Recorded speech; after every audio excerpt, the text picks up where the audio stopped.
38-ші сайланған Павлодар қалалық маслихатының 3-ші кезектен тыс сессиясы өтті. Халық қалаулыларының қарауына қандай сұрақтар қойылған туралы келесі бейнематериалда.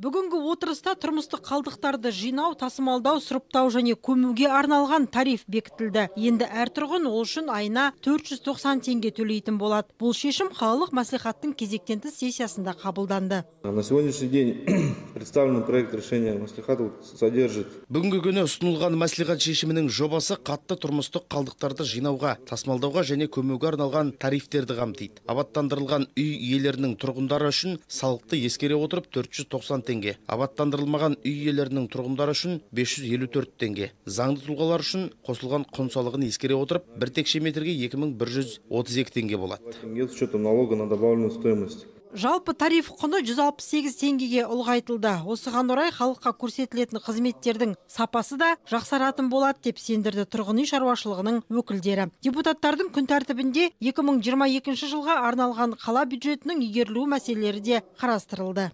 Бюджет города уточнялся 6 раз.